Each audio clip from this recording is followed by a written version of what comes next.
මම අද බලාපොරොත්තු වෙනවා විශේෂයෙන්ම කාරණා දෙකක් සම්බන්ධයෙන් කතා කරන්න. එකක් තමයි මේ ශ්‍රී ලංකන් ගුවන් සමාගම නැවතත් කරලියට පැමිණ තිබෙනවා.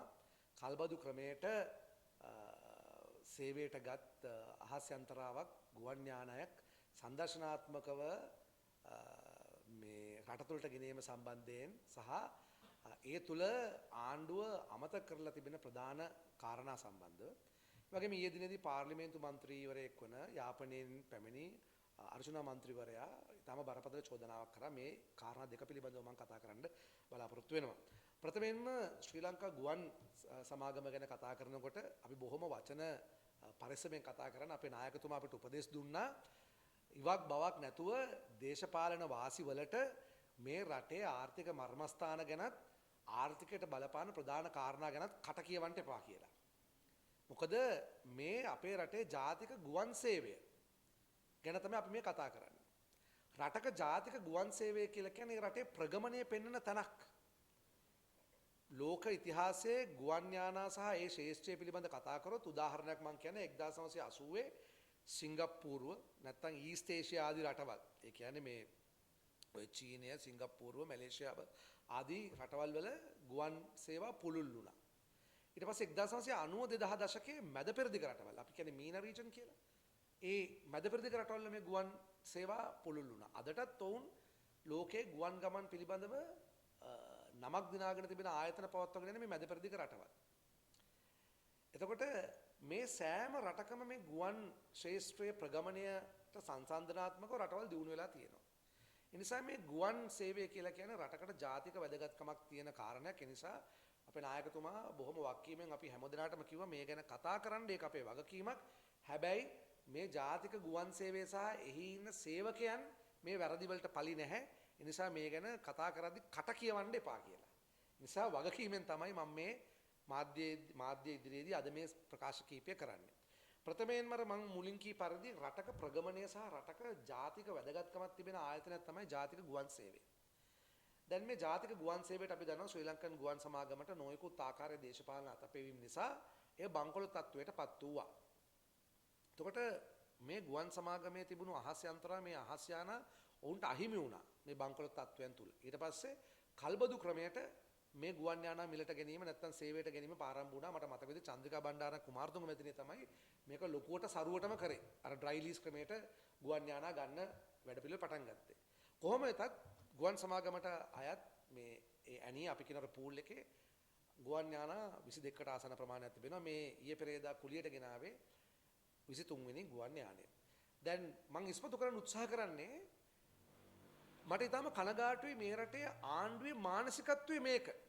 ඒ කියන්නේ කුලියට ගත්තු ගුවන් යානයක් ගෙනල්ලා ඒක අහසේ පියාසර කරනවා Tamanට හිත ඇති මාධ්‍ය සහ YouTube කරුවන් අරහා මාධ්‍යයට පෙන්නලා කියනවා අපිට ඇස් වලට කඳුළු ආවා මහ ජනතාවට කඳුළු ආවා මහ ජනතාව මෙච්චර රටට ආදරේද අපිට ගුවන් යානයක් ගේන්න පුළුවන් වුණා කියලා. ඒ නිසා මේ ආණ්ඩුව මේ පෙන්නන්නේ උන්ගේ මානසිකත්වය. මේක නිකන් හරියට මගේ යාළුවෝ ඉන්නවා සමහරලාට වාහනයක් ලීස් එකට අරගෙන Facebook එකේ දානවා අපේ ගෙදරට අලුත් බබෙක් ගත්තා කියලා. ඒතර මං අහනවා මේ බබා කියන්නේ වාහනට නැත්නම් බබා වාහනේ අස්සෙද කියලා. කියන්නේ මේක පොඩි හීනමානය පිළිබඳ ප්‍රශ්නයක් නේ. යකඩ ගොඩක් නැත්නම් වාහනයක් අරගෙන Facebook එකේ දානවා සමානයි මේක. මොකද්ද මේ කරන්නේ? අවුරුදු 16ක් පරණ ගුවන් යානයක් ලංකාවට ගෙනල්ලා ඒකට ආගමික වතාවත් කරලා ඒක නිකන් මිලට ගත්තා වගේ කතන්දරයක් කියනවා. එතකොට නිකන් හිතන්න ලෝක ප්‍රජාව අපේ රට ගැන මොකද්ද හිතන්නේ? ඊටාම ගෝත්‍රික පන්නේ රටක් කියලා නෙවෙයි හිතන්නේ. සංචාරක කර්මාන්තය ලෝක සංචාරක කර්මාන්තය මේ සංචාරක කර්මාන්තය දිනු කරන්න අපි උත්සාහ කරනකොට මෙන්න අහවල් රටට ගුවන් යානයක් ගෙනාපුවාම ඒක මහා ලොකු කතන්දරයක් බවට පත් වෙලා තියෙනවා. මීට කලින් ගුවන් යානා ගේනකොට මෙහෙම සංදර්ශන මේ රටේ තිබුණාද? එහෙමනම් මේ ආණ්ඩුව මේ පෙන්වන්නේ ඔවුන්ගේ තිබෙන ඊටාම බොළඳ මානසිකත්වය.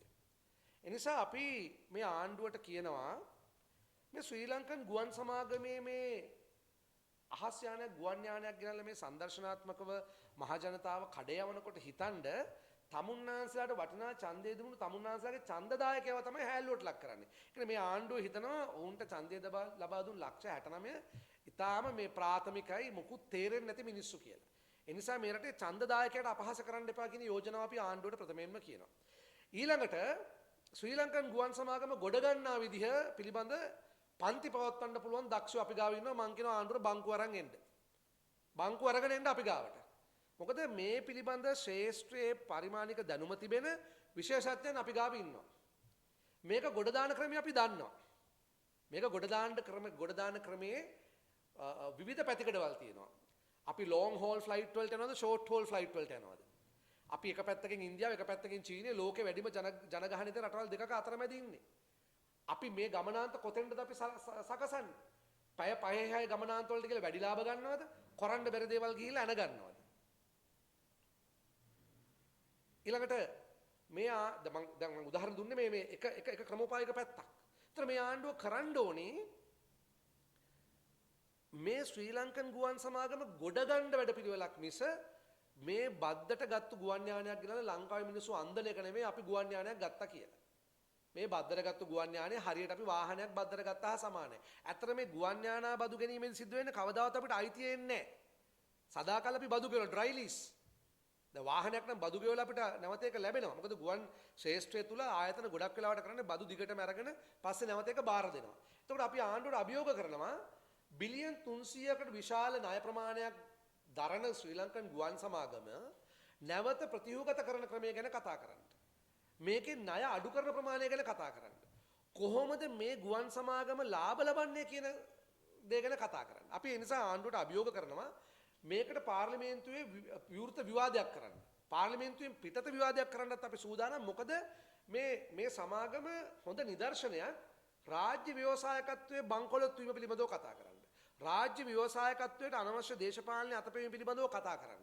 ඒ නිසා අපි ආණ්ඩුවට අභියෝග කරනවා මේක පාර්ලිමේන්තුවේ කතා කරන්න, පාර්ලිමේන්තුවෙන් පිටතත් කතා කරන්න. තමුන්නාන්සලා කියන ඕනි තැනක ඕනි නාලිකාවක ඒ විවාදවලට ඒ අයට ගැළපෙන කට්ටිය එවන්න අපි සූදානම්. ඒ වගේම බංකුව අරගෙන දැන් එන්න අපි ගාවට මේ ගුවන් සමාගම ගොඩ ගන්න විදිහ අපි උගන්වන්න. මේක නිකන් ආවට ගියාට කටමත දොඩවලා අවුරුදු 76කට සාප කරලා මේ ගුවන් ශ්‍රේෂ්ඨවල බංකොලොත් වෙච්ච ආයතන ගොඩ දාන්න බෑ. අවම තරමේ මේ ආණ්ඩුව පහුගිය මාස 6 මේ ගුවන් සමාගම ගොඩ දාන්න කරපු එක වැඩක් කියන්නේ. අවම තරමේ මේ ආණ්ඩුවේ ඇමතිවරයා හෝ සභාපතියෝ පත් වෙලා මේ ආයතනයේ සේවකයන්ට සාධාරණ ඇහුම්කන් දුන්නද? සේවකයන්ගේ ප්‍රශ්න පිළිබඳව කතා කරාද?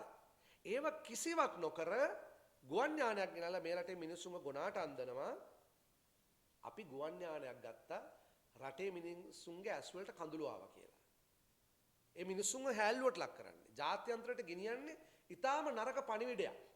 මේ ලංකාවේ සිම්බොලික් වැලියු එකක් තියෙන්නේ මේ යාලා ඉන්න එකට. ඒතර මේකේ පාඩුව කවුද විඳින්නේ?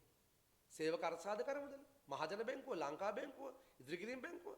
ඔවුන් මේකේ කොටස්කරුවන් එක විදිහකට ආයෝජන වලින් අනිත් පැත්තෙන් ණයට ලබා දීලා.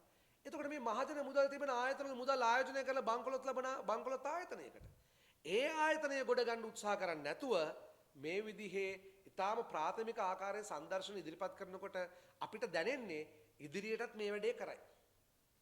ඉදිරියටත් මොන හරි යන්ත්‍ර සූත්‍රයක් ගත්තොත් ඒක ලොකුවට පෙන්නයි මෙන්න අපි රට දියුණු කරා කියලා. එක පැත්තකින් රටේ ප්‍රාග්ධන වියදම් ටික කරගන්න බැරුව ෆිස්කල් ප්‍රතිපත්තිය අනාගෙන රටේ ආර්ථිකය එන්න සංකෝචනය වෙනවා. 100% 3 වෙන්න යනවා. සාමාන්‍ය ආර්ථිකයේ තීරණ කෙනෙකුට හිතා ගන්න පුළුවන් රටට වෙන්න යන්නේ මොකද්ද කියලා. ඒතර මේ ගුවන් සමාගම වගේ ආයතන ගොඩ ගන්න කිසිම කටයුත්තක් නොකර Tamanට උදව් කරපු ව්‍යාපාරිකයන්ගේ විධායකවරු මේකේ සභාපතිවරු එහෙම නැත්නම් අධ්‍යක්ෂකවරු ඉදිරිපත් කරමින් ඒ වගේ Tamanට අවශ්‍ය අයව ආම්බාම් කරනවා ඔවුන්ට අවස්ථාව සලසනවා හැර මේ කිසිම ආයතනයක ආර්ථික ප්‍රගමනයක් සම්බන්ධයෙන් මුල්‍යම ප්‍රගමනය සම්බන්ධයෙන් මේ ආණ්ඩුව කටයුතු කරලා නැහැ කියන කාරණය මම නැවත මතක් කරනවා. මට පොඩි වීඩියෝ ක්ලිප් එකක් ලැබුණා. මේකත් පෙන්වන්න ඕනි මොකද මේ 76 වසරක සාපය පිළිබඳ කතා කරන ආණ්ඩුවක් විදිහට මේ 76 වසරක සාපය ගැන එයාලා කතා කරපු ක්‍රම තියෙනවා. දැන් මේ ජනාධිපතිතුමා මත්තල ගුවන්තොට පොලක් හදලා මදරලා තියෙනවා. හරි මත්තලට ගුවන්තොට පොලට ගුවන් යානයක් ආවම ඕගොල්ලෝ ඒක ප්‍රවෘත්ති කරනවා. ඒක ප්‍රවෘත්තියක් නම් මත්තල ගුවන්තොට පොලට ගුවන් යානයක් කියන්නේ. ස්ටේෂන් එකට ගුවන් යානයක් આવුත් නිවුස් එක. දැන් මම නම් බෞද්ධයෙක් විදිහට මම නම් ඕක අර ditta ධම්ම වේදිනේ කර්මය කියලා මම විශ්වාස කරන්නේ බෞද්ධයෙක් විදිහට.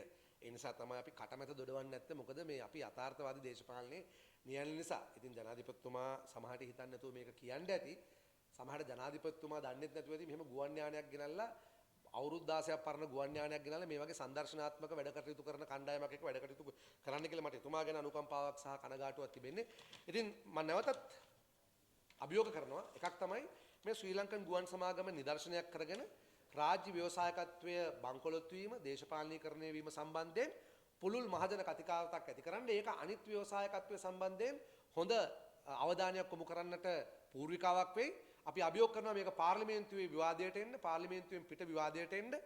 මේ පිළිබඳ පන්ති පවත්වන්න අපි සූදානම් බංකුව අරන් එන්න අපි ගාවට.